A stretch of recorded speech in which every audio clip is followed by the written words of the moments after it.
감사의 제사라는 제목으로 하나님의 말씀을 같이 나누기 원합니다. 우리 신명기 16장 13절부터 17절 그리고 시편 50편 23절 말씀 우리 교독하도록 하겠습니다. 너희 타작마당과 포도주 틀에 소출을 거두어 들인 후에 이래 동안 초막절을 지킬 것이요 저희를 지킬 때에는 너와 내 자녀와 노비와 내 성중에 거주하는 내 임과 백과 고아와 가부가 함께 즐거워하되 내 하나님 여호와께서 택하신 곳에서 너는 이래 동안 내 하나님 여호와 앞에서 절기를 지키고 내 하나님 여호와께서 내 모든 소출과 내 손으로 행한 모든 일에 복 주실 것이니 너는 온전히 즐거워할지니라. 너희 가운데 모든 남자는 1년에 3번 곧 무교절과 칠칠절과 초막절에 내 하나님 여호와께서 택하신 곳에서 여호와를 배우되 인손으로 여호와를 배우지 말고 각 사람이 내 하나님 여호와께서 주신 복을 따라 그 힘대로 드릴지니라. 감사로 제사를 드리는 자가 나를 영화롭게 하나니 그의 행위를 옳게 하는 자에게 내가 하나님의 구원을 보이리라. 아멘. 예, 오늘은 정말 추수감사 주일입니다. 그래, 지난 한 해 동안 지난 한 해를 돌이켜 볼 때 하나님께서 우리에게 우리의 삶에 베풀어 주신 귀한 은총과 그 은혜에 감사하며 드리는 예배가 오늘 추수감사 주일 예배입니다. 예, 지난 한 해 이렇게 돌이켜 보면은 정말 많은 일들이 있었던 것 같습니다. 세계적으로 볼 때 이스라엘과 하마스의 전쟁이 있었고 아직도 우크라이나의 전쟁이 끝나지 않고 있습니다. 게다가 이 북한군의 파병으로 인해서 이 우크라이나의 전쟁이 정말 더 복잡한 양상을 띠면서 지금 전개되고 있는 상황입니다. 또 이 베트남을 이렇게 볼 때 베트남에는 지난번에 태풍 야기가 지나가면서 큰 피해가 생겼는데 인명피해만 300명 이상이 사람이 죽게 되었고 그리고 수많은 재산 피해가 생겼던 것을 이게 보게 됩니다. 그뿐만이 아니라 우리 개인의 삶에도 여러분의 가정에도 크고 작은 일들이 많이 있었을 거라고 생각이 됩니다. 그런데 중요한 것은 우리의 삶에 일어나는 이러한 여러 가지 일들을 어떠한 시각으로 바라보느냐, 그것이 굉장히 중요한 것입니다.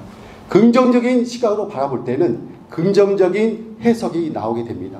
하지만은 부정적인 시각으로 바라볼 때는 부정적인 해석이 나오게 됩니다.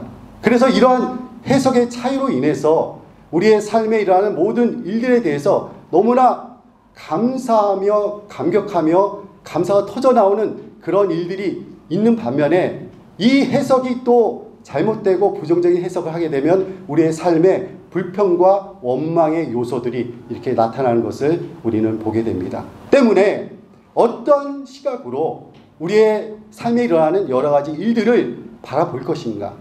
하나님의 시각으로, 하나님의 섭리의 관점으로 볼 것인가? 아니면은 세상적인 관점으로 볼 것인가? 이것이 중요한 것입니다. 우리가 하나님의 관점으로 보게 되면은 우리의 삶에 일어나는 모든 일들이 합력하여 선을 이루게 되는 것을 우리는 발견하게 됩니다. 그러면서 어떻게 됩니까? 감사가 터져 나오는 거죠. 정말 감사가 터져 나오고 우리에게 일어나는 일들이 막히는 일과 안 되는 일이 있다 할지라도 그것에 대해서 불평하는 것이 아니라 오히려 감사하게 되는 일이 일어나게 됩니다. 하지만 반대로 우리의 삶에 일어나는 일들을 부정적인 시각, 세상적인 관점으로 바라보게 되면은 왜 나에게만 이렇게 불행한 일들이 많이 생기는가? 나에게 왜 이렇게 큰 어려움만 생기는가 하면서 절망과 낙심을 하게 되는 것입니다. 그러면서 우리 마음에 불평과 원망이 쌓이게 되는 것이죠.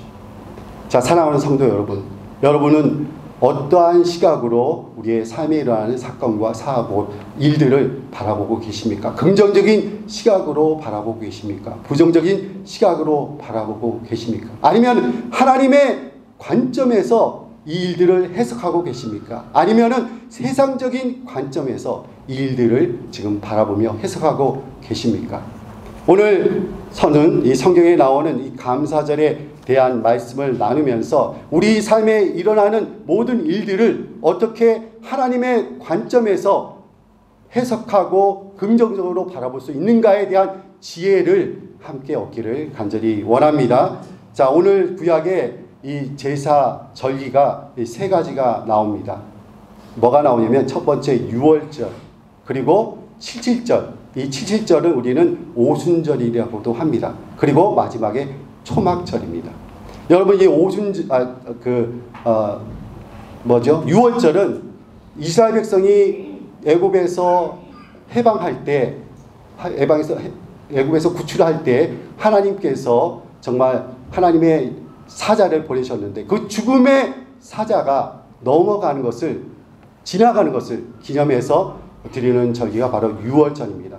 다시 말해서 이스라엘 백성들이 정말 애굽의 노예의 고통에서 해방되는 그날을 기념해서 드리는 감사의 축제가 바로 유월절인 것입니다. 자, 이 칠칠절은 오순절이라고도 하는데, 이 오순절이라는 이 칠칠절은 뭐냐면은 한 해에서 가장 첫 번째 곡식을 거둔 후에, 그리고 나서 그 마무리를 하면서 드리는 감사의 제사를 우리는 칠칠절이라고 합니다. 네, 그런데 시작에 와서 이 칠칠절, 다시 말해서 오순절에 누가 강림하셨죠? 성령께서 강림하신 것입니다. 그러니까 구약에 있는 이러한 감사의 절기는 신약에 일어난 사건의 예표, 그림자라고 우리는 할 수 있게 되는 것입니다. 자, 그러면 다시 한번 유월절을 보십시오. 유월절은 누구를 상징하고 있습니까? 바로 어린 양 예수님을 상징하고 있는 것입니다. 유월절에 양을 잡아서 양의 피를 문설주에 발랐던 것입니다. 그것이 바로 예수님의 구속의 피를 의미하는 것입니다. 그래서 우리는 뭐라고 말합니까? 유월절 어린 양이라고 말하는 것입니다. 유월절 어린 양. 자, 그리고 이 칠칠절, 이 날에 누가 임하셨습니까? 신약에 성령께서 임하신 것입니다. 그래서 구약의 칠칠절은 신약의 성령의 임하심을 예표하고 있는 것이라고 볼 수 있습니다. 자, 그리고 마지막 한 절기가 남았죠. 그것이 뭡니까? 초막절입니다. 이 초막절은 우리가 장막절이라고도 합니다. 예, 이 장막절, 초막절의 의미는 뭘까요? 이 초막절의 의미는 광야에서 이스라엘 백성이 장막에서 거주하지 않았습니까?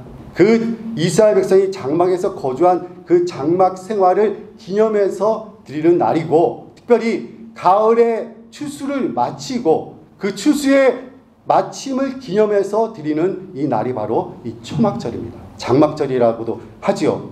그런데 이 날에 특별히 솔로몬은 예루살렘 성전, 그리고 이후에 하나님의 성전을 다 짓고 나서 그 성전을 봉헌하는 날을 언제 했냐면은 이 초막절에 했던 것입니다.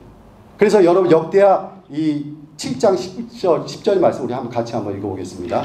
시작. 일곱째 달 제23일에 왕이 백성을 그들의 장막으로 돌려보내매 백성이 여호와께서 다윗과 솔로몬과 그의 백성 이스라엘에게 베푸신 은혜로 말미암아 기뻐하며 마음에 즐거워하였더라.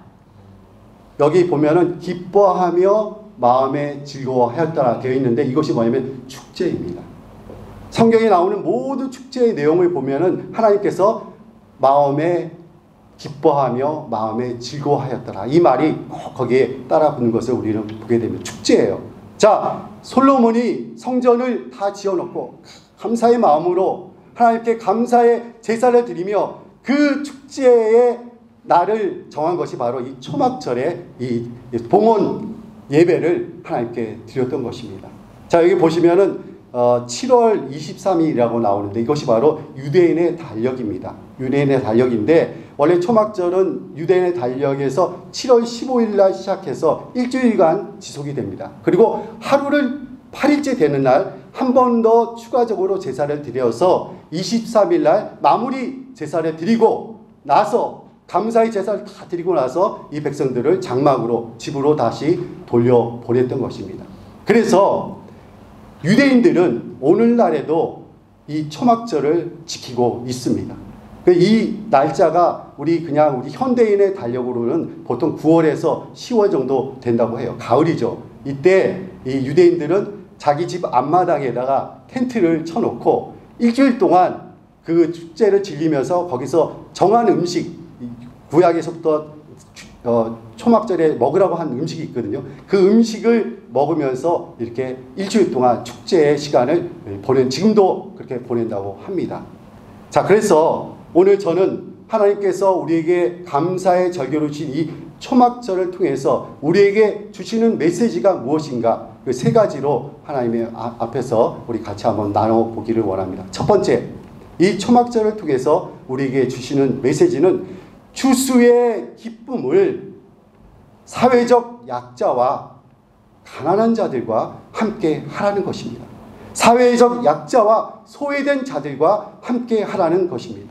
자, 하나님께서는 수확의 기쁨을, 그리고 축제의 기쁨을 소외된 자들, 가난한 자들과 함께 하라고 지금 우리에게 명령하고 있습니다. 오늘 본문 14절 말씀을 같이 한번 읽어보겠습니다. 같이 한번 읽겠습니다. 시작. 절기를 지킬 때에는 너와 내 자녀와 노비와 내 성중에 거주하는 레인과 객과 고아와 가부가 함께 즐거워하되. 여기 보니까 내 성중에 거하는 노비와 성중에 거하는 객이 누굽니까? 이방인, 외국인을 말하는 것입니다. 객과 고아와 과부와 함께 하라고 했는데, 이 모든 사람들은 사회적인 약자들입니다. 사회적인 약자. 그리고 이 노아와 객과 고아와 과부는 정말 기댈 데가 없고 힘이 없고 가난한 자들입니다. 이들과 하나님의 감사의 축제를 같이 하라는 것입니다. 의지할 데가 없고 힘이 없는 그들에게 감사의 축제의 기쁨을 같이 나누라고 하나님이 명령하고 계십니다. 이 축제의 기쁨을 자신과 자신 가족만이 누리는 것이 아니라 이 기쁨을 가난한 자들과 약한 자들과 함께 하라고 주님이 명하시는 것이 바로 이 초막절의 첫 번째 하나님이 주시는 메시지인 것입니다. 자, 두 번째 하나님께서 초막절을 주시는 메시지는 뭐냐면, 그곳에서 내가 정한 그곳에서 예배를 드려라, 제사를 드려라, 하나님이 말씀하고 계십니다. 택하신 곳에서 제사를 드려라, 이렇게 하나님이 명령하고 계십니다. 이 택하신 곳에서 하나님이 정하신 그 절기를 지키라고 우리에게 명하시는데, 본문 15절 말씀을 같이 한번 읽어보겠습니다. 시작. 내 하나님 여호와께서 택하신 곳에서 너는 이래 동안 내 하나님 여호와 앞에서 절기를 지키고, 내 하나님 여호와께서 내 모든 소출과 내 손으로 행한 모든 일에 복 주실 것이니 너는 온전히 즐거워할지니라. 여기 마지막에 뭐라고 나왔습니까? 너는 온전히 즐거워할지니라. 이 축제에 대한 말씀을 하는 거예요. 그러니까 초막절은 축제이고 하나님의 기쁨의 절기입니다. 그런데 그것을 할 때 뭐라고 하냐면, 내가 정한 곳에서 너는 절기를 지키고 예배를 드려라, 제사를 드려라. 내가 정한 곳. 이 내가 정한 곳이 이 신명기서에 굉장히 많이 등장합니다. 여러 곳에 택하신 곳이라는 것이 나옵니다. 신명기 16장 2절에도 보니까 여호와께서 자기 이름을 두시려고 택하신 곳에서 소와 양으로 내 하나님 여호와께 유월절 제사를 드리되. 여기 뭐라고 되어 있습니까? 택하신 곳에서. 자, 그러면은 이 택하신 곳이 어디입니까? 하나님의 이름을 두시려고 택하신 곳, 그것이 어디입니까? 바로 그것이 성막입니다. 성막. 다시 말해서 이후에 성전입니다. 하나님이 택하신 곳은 성전인 것입니다. 그 성전, 그 성막이 무엇입니까? 성막은 하나님의 임재의 장소인 것입니다. 자, 성막에 뭐가 있었냐면 법궤가 있었고, 법궤 위에 시은소가 있었습니다. 체라빔, 천사 날개를 한 금으로 만든 체라빔, 시은소가 있었습니다. 이것은 무엇을 상징합니까? 하나님의 임재를 상징하는 것입니다. 자, 그리고 그 법궤 안에 모세가 하나님께로부터 받은 십계명, 돌에 생긴 십계명이 있었습니다. 이것은 무엇을 상징합니까? 하나님의 언약을 상징하는 것입니다. 다시 정리하면은, 성전에서 예배를 드리고 제사를 드리라는 것은 하나님의 임재 가운데 예배를 드리고 하나님의 언약을 의지해서, 언약을 기억하면서 예배를 드리라는 그런 의미인 것입니다. 자, 그래서 이 성막과 성전은 하나님의 임재와 언약을 상징하는 것입니다. 자, 그곳에서 제사를 드리라는 그 말은 뭐냐면은, 이스라엘 백성에게 있어서 이 성전과 이 성막은 그들의 삶의 중심이고 예배의 중심이었다는 것입니다. 그래서 성막에서 예배를 드리라는 것은 성전 중심의 삶을 살고 예배 중심의 삶을 살라는 그런 말씀인 것입니다. 자, 오늘 본문 16절에도 이렇게 되어 있습니다. 16절에 보면은 너희 가운데 모든 남자는 1년에 3번 곧 무교절과 칠칠절과 초막절에 내 하나님 여호와께서 택하신 곳에서 여호와를 배웁되 빈손으로 여호와를 배웁지 말고. 이스라엘 백성들 남자들은 1년에 최소한 몇 번은요? 3번은 성전에 가서 예배를 드려야 됐습니다. 여기 택하신 곳이 뭐라고 그랬죠? 성전이라고 했잖아요. 1년에 최소한 3번은 올라가서 성전에 올라가서 예배를 드리도록 하나님이 정하셨던 것입니다. 자, 그와 같이 우리의 삶에도 무엇이 중심이 되어야 하는가? 바로 성전이 중심이 되어야 하는 것입니다. 성전이 중심이 된다는 것은 뭐냐면 바로 예배가 우리의 삶의 중심에 있어야 된다는 것입니다.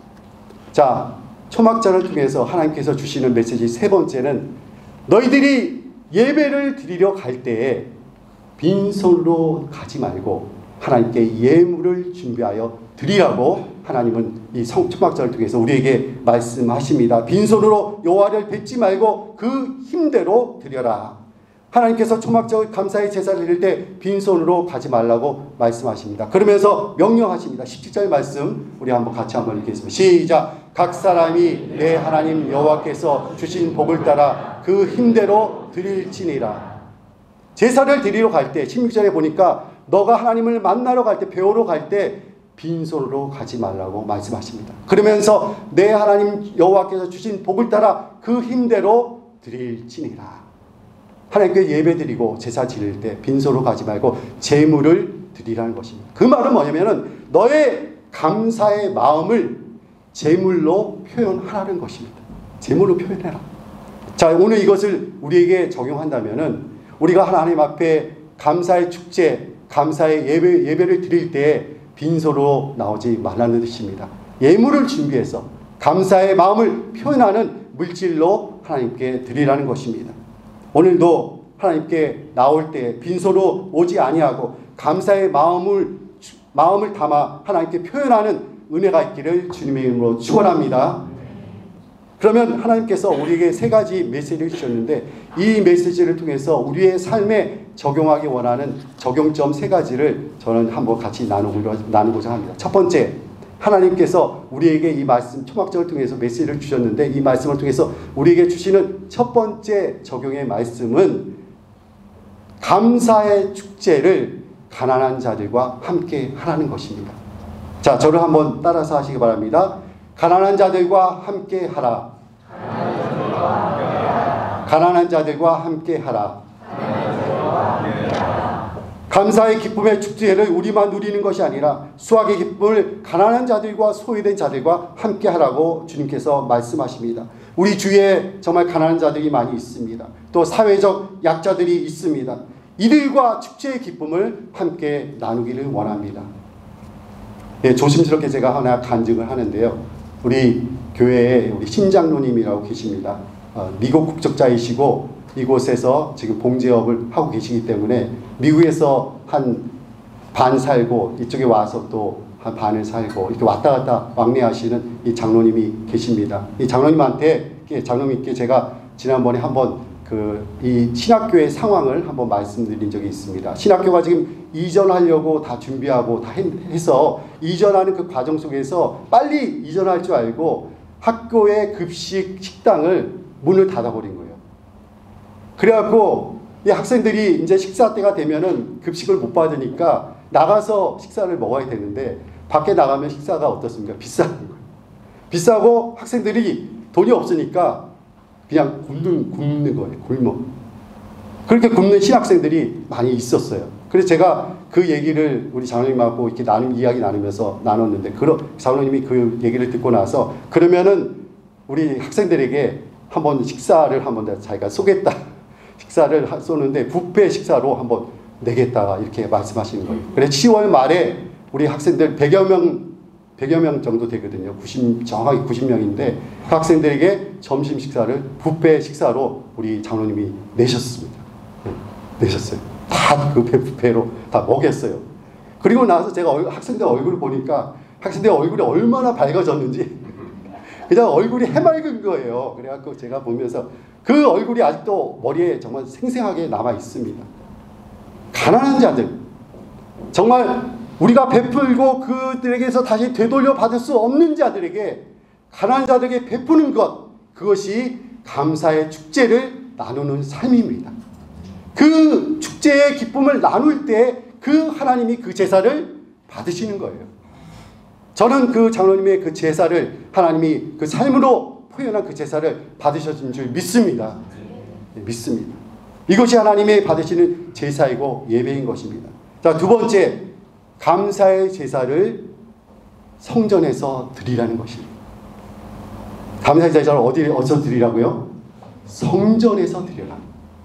자, 이 성전은 삶의 중심이고 예배의 중심이라고 말씀드렸습니다. 그리고 이 성전 안에 하나님의 임재가 있고 하나님의 언약이 있다고 말씀드렸습니다. 그래서 길을 쓰고 이스라엘 백성들은 성전에 가서 예배를 드린 거예요. 하나님의 임재가 있고 거기 하나님의 약속이 있기 때문에 이곳에 감사의 예배를 드려야 하는 것입니다. 주님 하나님께서 그러면서 너희들도 성전에 가서 제사를 드리고 예배를 드리라고 명령하십니다. 그런데 신약에 와서 신약 성경에서 이렇게 말합니다. 이제는 너희 몸이 하나님의 성전이다. 이렇게 말합니다. 자, 고린도전서 3장 16절을 우리 한번 같이 한번 큰 목소리로 한번 읽어보겠습니다. 시작. 너희는 너희가 하나님의 성전인 것과 하나님의 성령이 너희 안에 계시는 것을 알지 못하느냐. 구약 백성들은 성전에 가서 하나님의 임재를 경험하고 거기 가서 예배를 드렸는데 언약을 받고 했는데 이제는 신약이 와서 예수님의 십자가의 구속의 피로 모든 자가 이제는 하나님의 앞에 직접 예배를 드릴 수 있기 때문에 이제는 너희 몸이 성령이 거하시는 성전이라 말씀하십니다. 우리 모두는 하나님의 성전임을 믿습니다. 우리가 성전입니다. 그래서 우리 자신이 거룩한 성전이 되고 때문에 우리의 몸으로 감사의 예배를 드려야 하는 것입니다. 그러면서 저는 여러분에게 두 가지 예배가 있음을 말씀드리고 싶습니다. 하나는 모여서 드리는 예배, 모이는 예배입니다. 그리고 두 번째, 흩어져서 드리는 흩어지는 예배입니다. 자, 모이는 예배는 무슨 예배입니까? 우리가 이렇게 모여서 공적으로 드리는 모든 공유 예배를 말하는 것입니다. 자, 흩어져서 드리는 예배는 무엇입니까? 흩어져서 드리는 예배는 여러분이 개인적으로 하는 경건의 시간, 그리고 여러분이 일터에서 드리는 삶으로 드리는 예배가 바로 흩어져서 드리는 예배인 것입니다. 정말 일터 현장에서 주님 앞에 나아가는, 주님의 영적 전쟁 가운데 나아가는 그 예배, 삶으로 드리는 예배가 그것이 또 우리 흩어져서 드리는 예배입니다. 그러면서 저는 이 대면 예배, 공적인 예배의 중요성을 잠시 한 번 더 말씀드리고 싶습니다. 개인적인 예배 굉장히 중요하죠. 그렇지만은 우리가 대면 예배, 다시 말해 현장 예배가 중요한 이유가 있습니다. 제가 이게 후배가 한 명 있는데요. 이제 교수를 하면서 목회를 하는 그런 우리 후배가 한 명 있습니다. 그래서 부산의 영산대학교 교수인데 이분이 이제 목회하면서 교회를 개척해서 예배를 드리다가 코로나를 만난 거예요. 그러니까 코로나 때 모이지 못하니까 그래서 어떻게 하냐면 방향을 전환해서 이제 사이버 공간에서 교회를 개척하겠다. 그래서 메타버스라는 게 있어요. 메타버스라는 그 사이버 공간인데 거기에 그 온라인 예배를 개설한 겁니다. 그래서 거기에 가상 공간의 교회예요. 근데 그거를 막 하다가 2년 전인가 1년 반 전에 다시 대면 예배로 바꿨어요. 그런데 어떻게 힘든 가운데서 바꿨는데 그 이유가 뭐냐면 도저히 온라인 예배로는 하나님의 임재와 하나님의 역사를 겸허하기가 힘들었다는 거예요. 한계가. 그 대면 예배를 드리기 위해서 부산에서 교수 생활하는데 예배 드리기 위해서 서울로 매주 비행기 타고 올라와서 예배 드리는 그런 일을 지금 계속 하고 있습니다. 그러면서 그분이 그러는 거예요. 그 후배가 대면 예배를 안 드리고 온라인 예배 드리다 보니까 아무리 노력하고 애쓰려고 해도 하나님 앞에 정말 전심으로 준비하고 나가려고 해도 흐트러지더라. 흐트러지더라. 그 얘기를 하는 거예요.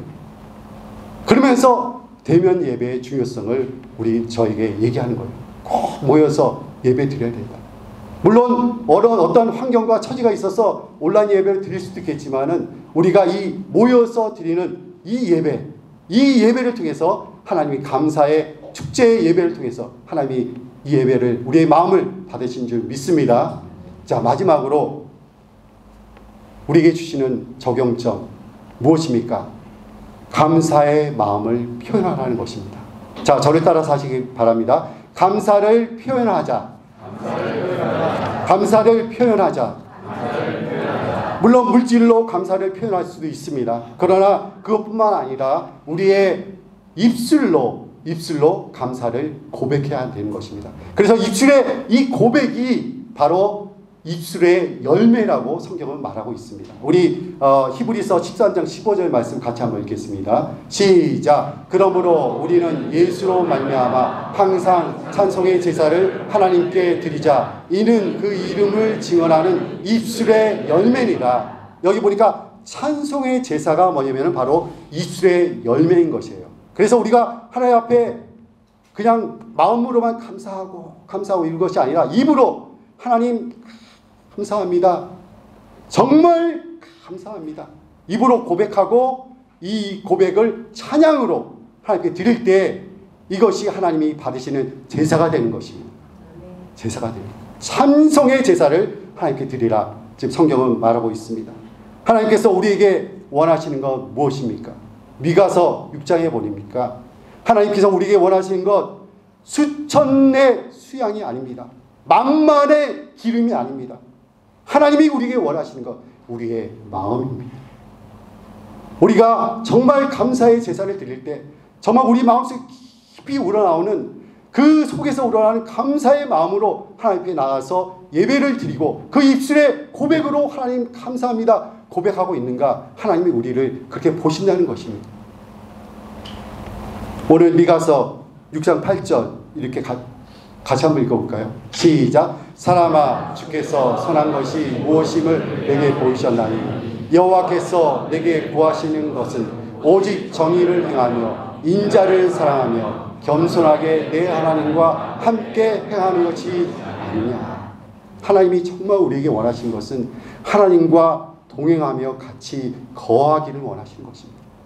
그것을 하나님이 가장 원하시고 우리의 마음을 원하십니다. 그리고 우리의 입술의 고백을 하나님이 원하십니다. 여러분이 오늘도 찬양으로 감사로 정말 하나님께 고백하기를 원합니다. 우리 한번 따라서 하실 거예요. 하나님 감사합니다. 하나님 감사합니다. 감사합니다. 네, 결론을 맺겠습니다. 오늘 추수감사절 감사의 축제입니다. 이 축제를 소외된 자들, 가난한 자들과 함께 누리기를 간절히 원합니다. 그리고 우리의 재물을 정말 귀한데 유익한데 사용하기를 원합니다. 그래서 우리 자신을 위해서 사용하는 것이 아니라 그 물질이 꼭 필요하고 그들 물질이 꼭 있어야 되는 그곳에 사용하는 여러분들이 되기 원합니다. 또 한 가지는 우리가 그 물질을 베풀었을 때 다시 답례를 받을 수 있는 사람들에게 베푸는 것이 아니라 절대로 다시 답례를 받을 수 없는 사람들에게 베푸는 것이 중요하다는 것입니다. 왜냐? 그렇게 해야만 우리의 드린 그 헌신과 봉사와 나눔이 하늘나라에 쌓이게 되는 것입니다. 하늘나라에 다 고맙다고 인사받고 답례받고 다 칭찬받고 하면은 하늘나라에 쌓이지 않아요. 우리가 그렇게 하기 위해서 여러분의 물질을 그곳에 베풀기 간절히 원합니다. 또 한 가지, 우리의 입으로 하나님을 찬양하고 우리의 마음으로 하나님을 찬양하고 감사의 고백을 드리는 여러분과 저가 되기를 원합니다. 감사의 마음을 입으로 표현하고 우리의 마음을 다하여 표현하는 여러분과 저가 되기를 주님의 이름으로 축원합니다.